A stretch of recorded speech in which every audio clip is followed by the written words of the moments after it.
Have you ever had a friend that has been with you, close to you, by your side for decades? Well, I have been blessed to have a friend who fits into that category. And I met him years ago, years and years ago. We were both working in a restaurant called Mountain Jack's. And I, at the time, was a busboy, even though I tried to rename that to a bus man because of obviously, the obvious reasons. But I remember one night I came back into the kitchen and I put all of my dishes on the counter where the dishwashers are, and I heard this voice that said thank you. And I could not figure out where the voice was coming from. So I kept looking up and looking up and looking up. And then as I looked up, the dishwasher area had a place up above where you put the racks that you put the dishes on. And I saw the racks open, and then this voice from literally like 8 feet high said thank you as it came down to me. And that's when I first met my friend Tom Rendell. And he literally is not 8 feet tall, but he is a very tall gentleman. But even more than that, it's just been a blessing to know him for many years. And today on the podcast, I actually have the joy and honor to interview him and to talk to him. So I want to welcome you, Dr. Tom Rendell, to the Speak with People podcast. Hello there. How you doing? It's good to see you, man. Dude, I totally forgot about the parting of the glass racks and me looking down upon you saying hello. I'm like You, 6.5 feet tall, so it was so great, and I am like 5'4", so like literally I like had to have a little step stool to put dishes up on the rack, and you're having to lean so far down. It was something else. that was. You That's where we remember met, my? though. That's where. Do you remember the little Chevette that I drove that I got to pick you up and take you to work with me? And I got in the car, and like a little Chevette is like a really little car, and I'm not a really little man, so. You could literally move the rear view mirror with your knee. Your knee was up so high that you could literally move the rear view mirror. It was awesome. It was just Yeah, awesome. It that was was a a good great car. car. It was a great car. Well, welcome, man. It's really nice to have you. It's really good to see you. Thanks for joining us. And I'm looking forward to what we're gonna talk about. Well, cool. I'm glad to be here. This is awesome to see you again because you moved 2,000 miles away from me. I did. It's more like 1,300 miles, but Okay. it probably Yeah, feels like 2,000. it feels like that because we've known each other since 1994. So we're going on 3 decades here pretty soon in a couple years. Wow, that's pretty intense. That's pretty intense. Yeah. And we have remained friends uh, through the thick of it, like the ups and the downs. Holy cow! Yeah. It's There's been a lot to our friendship over the years. 30 years of it. You can really, yeah, you can really experience a lot of stuff together, and boy, that really does build. But the problem was, like when I met you, you're only a couple years younger than me, right? Like a year and a half or so. Yeah, probably. I'm just Yeah. turning 44 this year. Okay. Yeah. So I'll be 47. So I'm your elder by a few years, but like you would just continue passing me up and everything. Like it was so funny because then I got the job as the youth pastor, and then you came to the church, but you already attended that church, or your parents attended that church, so that was the awesome part. And then like we were playing the guitar, and then you got better at guitar, and then we were like everything that we've done, like then we were cooking, and then you got better at cooking. I'm like I'm literally not going to teach this guy how to do anything else because you just get better at all of it. I may still be good at a joke though. I You're still might have you're a you on better that. storyteller than me, and you can finger pick like James Taylor, and I never figured that out. That is true. That is true. I can get the guitar out and give it a finger picking roll. Like it's a really good time. Well, we're going to jump in and today talk about this idea of the soul of a communicator. Whew, the soul of a communicator. Like this is a big deal because I think a lot of times people have this idea or this misconception that as a communicator, whether they communicate like this, just interpersonally, one on one, or on a team, or from a stage, or from behind a screen, it's just words. Like communication part is just words. Yeah, there's body language and there's how I say them. But I think for the most part, a lot of people don't think through the soul part of a communicator. And so much of what Speak with People is about is trying to help people be a healthy communicator. And so that's why I'm glad to have you on here as we talk about the soul of a communicator. Yeah, like the idea, there's that magic that happens when you connect with the communicator. I'm sure we've all had like that really bad boss. It's like they have the authority and they communicate just fine, but like you can't stand working under them.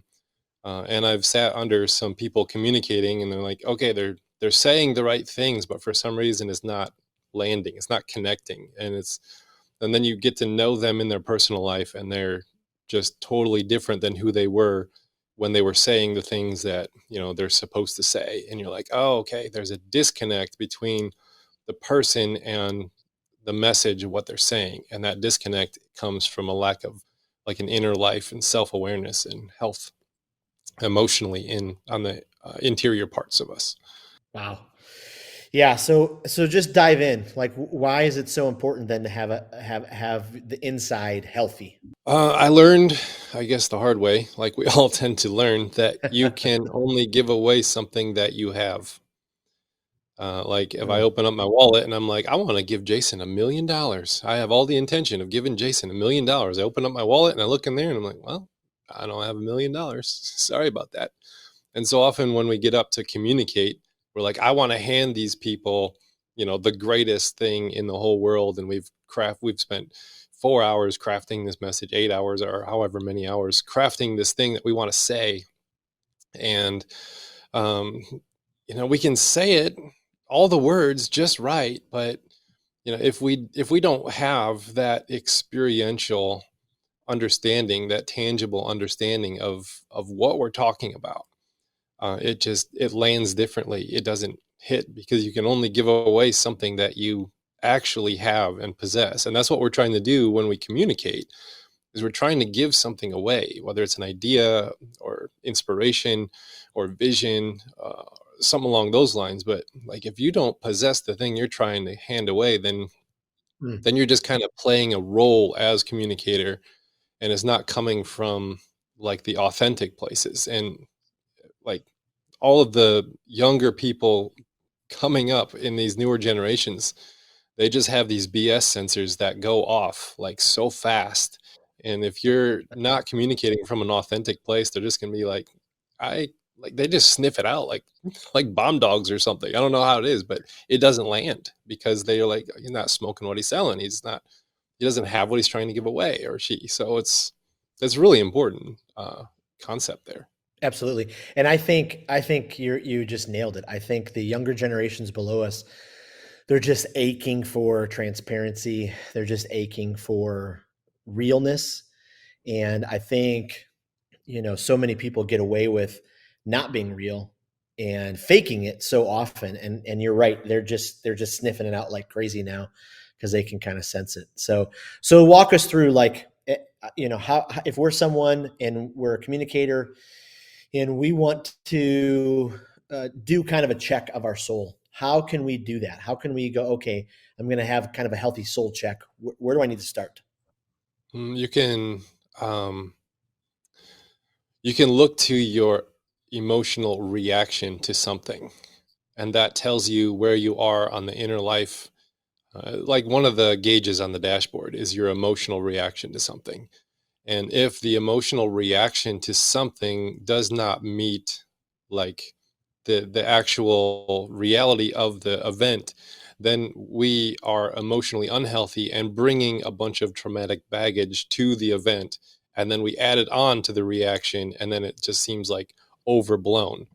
And that can Wow. be that can be like an indicator that there's undealt with stress, unprocessed emotions, or just physical exhaustion, emotional exhaustion. There's a lot of different ways, but that's one of the things that you really want to look for is an emotional reaction to something. Emotions are real. We're going to have them, but if they don't match the reality of the situation and everything's overblown, then we're bringing something to the table that isn't even in this conversation at all.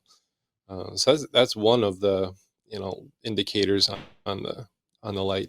Other one is if you're just like constantly exhausted from like trying to be in a limelight, Hmm. trying to do an impersonation of who you think you ought to be, can be really Hmm. exhausting.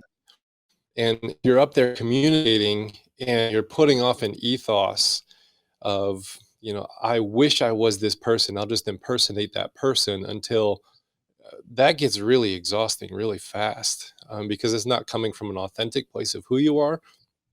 There's like this insecurity of, well, I don't really deserve to be here saying these things, leading these people. So I better pretend as though I do have the authority to be here. And if you don't have a deep understanding of, who you are, the value of who you are, and what gifts and callings you have to do, then you tend to just impersonate the person you think you ought to be instead of just be the person that you are and communicate from there. Those are two that just kind Wow. of come off the top of my head. Wow. Yeah, it's really interesting to think about that, especially that second. Well, both of them are, but I'll just start with the second. We have a whole generation. Our kids, are really the first generation who's grown up with their whole lives online. And so they've grown up with parents who, our parents, the only way that they could tell their neighbors or their friends about what their kids were doing was to actually pull out a photo and, share that photo with the person, whether they're at Kmart or, wherever they were at. Well, our kids' generation is the first generation where their entire life has been posted online. And so I think now we have kids who are struggling with being, and trying to figure out who they are because of just what you said. Like they're trying to figure out, okay, who's my online person? And then does that match up with who I am regularly?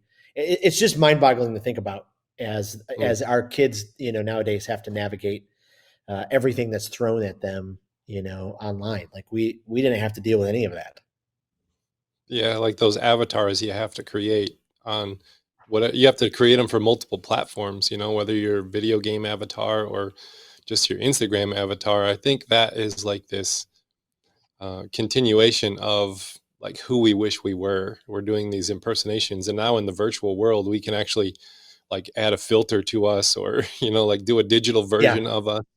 And now it can take a problem that is in society, which is not really understanding the inner workings of who we actually are, and then we create these avatars out there. And it's the same kind of thing as when a speaker's up there trying to be the all-knowing sage, or trying to be the all-wise whatever. That's an avatar, just like you create a Minecraft avatar or something, and you're like, oh, this is who I wish that I was in real life, but I'm not. I don't have the courage, or I don't have the security or understanding or whatever. So I'll just, craft something and then throw it out there. And I think the two are kind of the same thing, but one is a little bit amped on steroids because this virtual world is brand new. Right, exactly. Exactly. And so go back to the first one. So, okay, looking at the health of a communicator, some of those, buttons that are going off on the dashboard. What about the leader who doesn't pay attention to those buttons? How do you, how do they get to a place where they're going to listen to, what their soul is saying to them, or they're going to listen to the people in their life? Because for sure, if, they're reacting negatively or out of anger or, enough, uh, people are going to notice. Hmm. And, but sometimes that leader doesn't want to listen to it. So what has to happen in that leader's life where they get to that breaking point where, okay, finally now I'm going to listen and pay attention to what's happening? Mm. I think it comes from the realization that you're not a peddler of ideas. You know, you're not some kind of a Oof. vending machine that just pops out services of here's an idea, here's inspiration, here's a vision. You're a human, and a human that is you have responsibility of a group of people, whether that's going to be a church community or a classroom community or family even. Like, you're a human, and that means that you bring a lot more to the table than just what you're popping out as services or goods or whatever.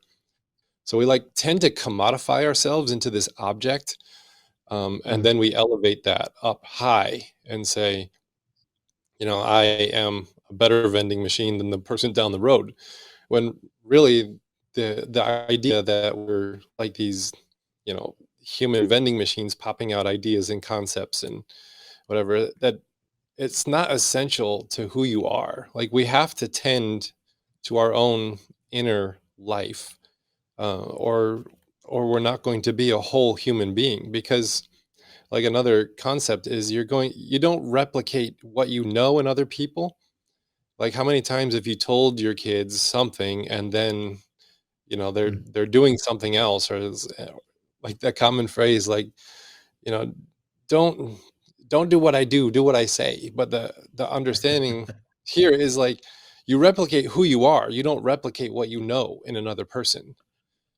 They're going to take that and build it on their identity. But we're not just taking information out of our brain and then putting it in the brain of another person. um, like, we're human to human, and we like we're life on life. And if you don't have what you're trying to give away, then what you're replicating in the other person is just going to be the burned out, exhausted, objectifying, commodifying version of yourself. And that's what we see with, when people look to a leader and they're like, I like this leader, I want to replicate the leader. They're not just spouting off what the leader says, but they're actually spouting it off how the leader is saying it and the spirit of which it's communicated. And they're replicating not just what they know or what they're saying, but they're replicating who they are. And that's really important, because communication is more than just the replication of ideas. It's a transferring of life on life between human and human. And that's that can turn abusive really fast when you forget about the human element of it. Wow. Yeah. She's almighty. Absolutely. So what are some what are some practices that would be helpful to employ in our lives to make sure that our soul is healthy on a day-to-day basis? I think having enough margin in your life to be a healthy and whole human person is really essential. The practice of meditation used to be like this thing that nobody talked about. That's just what weirdos do. And now, like, if you look at culture, even executive leadership culture is like, if you don't meditate, now you're the weirdo, because they're starting Hmm. to realize, okay, there's some value to, like, having this silent margin and reflective place. So I think being able to not just be like drowned in the emotion of the event. What meditation does is it kind of lifts you out of the emotion to give you like a metacognitive look at things. Like, you're not just, drowning in my own point of view or my own perspective, but you have perspective on your perspective. You have self reflection, self realization, self understanding. Meditation provides the necessary silence needed for that reflective space where you're just like, oh, I didn't, now I can see how I see. Now I can understand how I understand. And it gets you out of your own brain enough and your own perspective enough to see that my perspective is just a perspective within a grander perspective. It's not the only Hmm. perspective that's out there. And having margin enough to get outside of your own brain, to get outside of your own emotions and see something bigger, I think that's really important for a leader and for a communicator, because then it gives you that ability to exercise like empathy and compassion, because you're understanding that, like, my experience is not the only experience that's out there. My understanding is not the only understanding that's out there. And I heard a definition of love today that, like, my brain kind of blew up a little bit, but love is realizing that someone else is just as real as you. Hmm. Their perspective, their emotion, their understanding, that's just as real as mine. And so often when we don't love another, it's because I'm holding my perspective over theirs, or my understanding over theirs, or my emotions over theirs as more important or more real. And love is entering into this space where we understand that their perspective and their understandings and everything is just as real to them as mine is to me. And now I can encounter them on their terms and understand it as they wish to be understood. And then I can communicate from a different place and from a healthier place, instead of just that top down, I'm the authority, so you listen to what I say, and dispenser of ideas kind of a thing. Which, wow, that is so good. But that kind of leads me right to that place where I think really healthy communicators, they care more for their audience, whether it is just the person I'm talking to across from coffee, whether it's my team, whether it's the audience if I'm speaking on a stage, or whoever's watching from behind a screen. I think when someone is healthy and their soul is healthy as a communicator, they care more for what their audience needs or wants or desires, or how to help them get further. And I think that really that's a big difference between like an unhealthy communicator whose soul is maybe not healthy and whose soul is healthy. Because you get to this place where you click, where you realize, hey, it really isn't all about me anymore. And so, how can I care more for the person that I'm communicating with, and how can I help them? And that really speaks into discipleship, right? Like Mm. when we walk alongside of somebody and help them, get to the place where they need to be.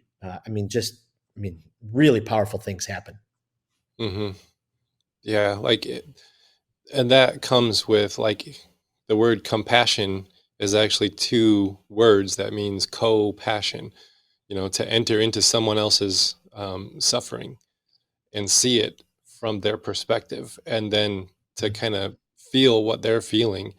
And sometimes there's an offering of help or advice or whatever, like a therapist can do, and sometimes it's just validating where they are. And a good communicator, when they're not coming from I'm a place above everybody else trying to dispense these grand ideas that I have, but enters into the people's passion group, whoever it is that you're talking with, and you're able to see the struggles, the doubts, the questions, and the sufferings that the people have, and then validate it, but also speak some life and truth into it. You That's more powerful than just throwing out 3 points in an illustration. Like, to really understand who it is that you're communicating to, and you're not communicating to them now you're communicating with them. And Right. there's like this exchange, there's like an energy out there that a communicator is then directing towards, like, a shared place. And a good communicator, you can talk for 45 minutes and people are so wrapped up in where you're taking them, because they don't feel like you're just dispensing information. You feel like this person is taking us on a journey, and a journey of discovery. And sometimes that sometimes it's not as, it involves not being so precisely clear about everything you want to say and how you want to say it, but giving room for that, for who you're communicating with, and that energy that is created there to kind of lead and direct. And you wrestle as a communicator with the ideas in front of them and with them. And that's a vulnerable, scary place to be, when Mm. you don't have it all worked out in your head, but you all go somewhere together. And people, even though they may not have said a single thing during the whole communication thing, they felt like they were a part of it. Yeah. That's the crazy part. That kind of brings me to you know, especially for pastors, right? Pastors who stand up in front and they preach, and you know, there's there is this pressure on them to be deep, and I think that pressure, to be deep, has led to many sermons or many messages that they're doing just what you said. It's just they're just throwing information at people. So hopefully all that information will lead to, them being considered deep. And so if we get to a place where we don't have to worry about that anymore, and I love what you said about just going on a journey with someone. I mean, that's what really can happen in a presentation or a message or a sermon, which is just so incredibly powerful. And it can happen just over coffee, sitting with Mhm. someone when I lose the like, hey, I don't have to impress you anymore because of how smart I sound or how much information I have or how much all of that kind of stuff, which is just huge. I wonder like what that process looks like for people. Like, does that ring a bell to you at all or resonate or um, Yeah, if and you were I on that think kind of process? I think we confuse deepness for like intellectual thickness. And we want somebody to be Uh, deep, so we want them to be super academic and give me all these, like, Chicago Turabian footnotes in the message. And we confuse like intellectual rigor with deep, and it's not the same thing. I mean, it can be if you know how to take the information and plug it into the deeper desires and souls of the people that you're communicating with. What makes something deep is not, excess of information. There's plenty of people that have that, and they're so dry and they're so boring, and you can't follow where they're trying to take you. And everyone's lost thinking of like, oh, we got to get to lunch. Can't wait till this person shuts up. And they're like, I'm so deep. And then you have the one that loves the intellectual rigor in the back. That's like, man, this is so deep. It's deep is not necessarily just intellectual rigor, but it's addressing like the existential questions that people have, and the doubts and the sufferings and the real like questions of where does this information that is being communicated intersect my actual life that I have to live on a daily basis, in more than a pragmatic way, but in a way that actually helps me discover who I am and why I'm here. Deep mm, is connecting meaning to information. And that is not something that the pure academic is just necessarily naturally gifted to do. When you can connect yeah. meaning to information, then you have gone deep. And sometimes, that's telling the story of Chippy being sucked in the vacuum. I mean, I remember that story that you told all those years ago, but you don't just tell the story to tell a story to get people to laugh and then move on. You always connected that to a meaning of something, which is why, like, it's why we're still friends. Like, you communicated so much meaning and answered so many of my why questions that I am, you know, I am where I am because of where you led as a communicator for me in my life. Like, I would have never, Mm. I was just going to be a cook for the rest of my life in that Mountain Jack's restaurant. And then you connected meaning. You took me deep, and because you answered bigger questions and showed me a bigger vision than what I was currently looking at, and uh, yeah, you connected meaning into my life, and that is deep, not just intellectual rigor. Yeah, for sure.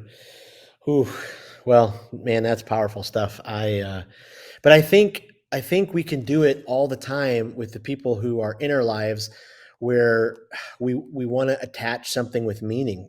I think about like little practices that I do, and that probably annoys people like crazy. But if I listen to a great podcast and I think, oh my goodness, they have to hear this, I text them the podcast. Not because I want to be like, hey, you need to learn this or do this, but because there was such meaning there. And I think, boy, their soul would really resonate with that. I mean, things like that where we could just, we have those moments where we're like, okay, we want to attach that meaning so we can help them in such a powerful way. I think is so huge as well. And can you Mhm. imagine though if you and I just would have, I mean, and there's nothing wrong with being a cook. I mean, cooks are great, but Mhm. we would have had a pretty killer restaurant, you and I. I think we could have, yeah. Absolutely. I think so. Because you're a pretty mean cook. I'm a pretty mean cook, and we could have done some cool stuff. But we would have tied it to We, meaning. Would have been fun. true. It would have been awesome. We could have called it Tommy J's, Tommy J. Hey, TJ's, TJ's, TJ's. something like that. You It'd know, have been my awesome. middle What name else? is Joseph, and that was because my dad wanted to call me TJ, but he never did. So I just have the middle name of Joseph now, but I was never No, you just TJ. haven't. Okay, so we talked about the soul of a communicator, health, some of the habits. Uh, what are some, like, next level things that we can do, to make sure that, we're over the long run, we're paying attention to our soul? Like, what are some areas that we can go, I got to make sure that I keep my eye on this? Means and ends are a big deal. Um, we have our eyes on the ends, the goal, the vision, what we want out there, and then we communicate in ways to take people on a journey to get what we want, whether it is, we want people to change in some way or buy into a vision or to make some kind of an action. That's the end goal that we want. And Yeah, oftentimes we just forget about the means to get there. right. And what we forget is that the means is just as important as the ends, because Mm, how you get something determines who you are when you have it. yes. And that is a big deal. Like, the journey you take to get what you want shapes you into the person who now has that thing.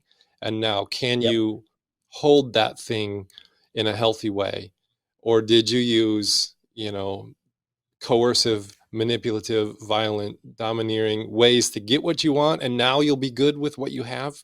You won't, because the means you use to get there shaped you into the kind of person that says, these violent, coercive, manipulative ways are okay.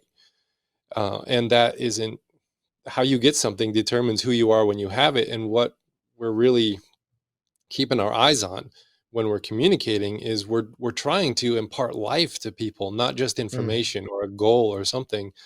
And as communicators, we have to keep our eyes on the means that we are using to get to where we want to go. Because if we don't have our eyes on that, then we are unconsciously shaped into people that can be abusive and violent to get what we want, just because the ends, are have a good end in mind. um, if we're not keeping our eyes on how we're pursuing the end and how we're walking to get there and the means in which we're trying to get there, we'll become shaped and distorted people when we get there, and then we won't be able to occupy that space very well. wow. Absolutely. Absolutely. I'd add to that. I think sometimes we don't want to deal with that space in between, where this is where we're going, this is where we want to be, this is where I am now, and we don't want to do the hard work to get all the way through that space. We don't want to do the wrestling with God that happens, and the long nights, the listening to the negative voices that Satan is going to throw at us, all those different kind of things. But we've got to. It's all part of the journey, and when we do, we've got to remember the means and the ends, and that is incredibly, incredibly powerful. Okay, our time is about up. Tom, is there anything that you would say to a young communicator? That you would say, man, if I would have learned this, or if I would have employed this when I was a young communicator, things would have been so much different.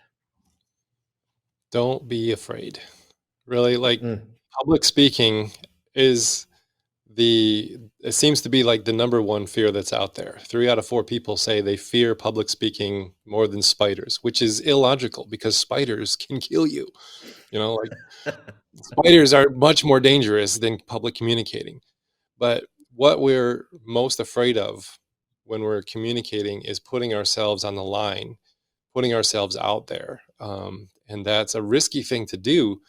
But if we do it without fear, like, if we understand that the majority of the people out there are not critiquing everything that we're saying, and how we're looking and how we're communicating and how we're walking, if we could just get a little bit more comfortable in our own skin and in our own ideas, we won't have to do these impersonations of who we think we ought to be, and project this false confidence that's out there. Just be realistic with who you are and the limitation of what you know in front of people. Be authentic with that. Don't be afraid of your limitations. If you're speaking on something and you don't understand it fully, don't pretend you do. Mm. Say, this is a big topic and I don't understand it all, but here's some things that I do understand that have helped me where I'm at in my journey. I hope they help you. And if you do that kind of communicating, you don't have to be the 100% absolute wise sage, because people are going to sniff that out. And if you're just totally authentic and honest with your own limitations, then you don't have to be afraid when they're discovered because you already put them out there. And you're just being who you are in front of people in a way that you're trying to love them and take them on a journey to somewhere in some way that's going to Yep. help them. That'd Yep. be my number one, I guess my number one advice to young Ooh. communicators. Well, that's absolutely huge. That's absolutely huge. Well, we're going to have to do this a whole lot more because, we could have talked, for a few hours here on on different topics. But, I can't thank you enough for being on the podcast. I can't thank you enough just personally for your friendship over the years. I don't even know how many years. If we met in 94, are we 28. It's 28. 28 years? Wow. That's incredible. That's incredible. If people want to find you, where is a way that they can find you? Like because you have sermons online, you have all that kind of stuff. Yeah, I am a pastor at First Congregational Church of Langsburg. We have a YouTube page. We follow the liturgical calendar, and I post my reflections on the scriptures there. I'm sticking with the Gospels lately, so it's usually just reflections on the narratives of the person of Jesus. And that's mostly where I'm at. I am in the midst of crafting a podcast and starting it up. I'm also a spiritual director, and you can reach out to me on Facebook and find me there. And I kind of hone in on dark nights of the soul and the deconstruction process, and I kind of walk you through those places where you just think you're losing your mind, losing your faith, I don't understand anything anymore. And I help you navigate those waters of the dark nights and the deconstructions Mm, as a spiritual director. So that's kind of my two gigs right now. love it. Well, we'll put those in the notes so people can find you and appreciate you so much. And thanks for having this conversation, Tom. Hey, thanks for having me, and I'll be back. For sure.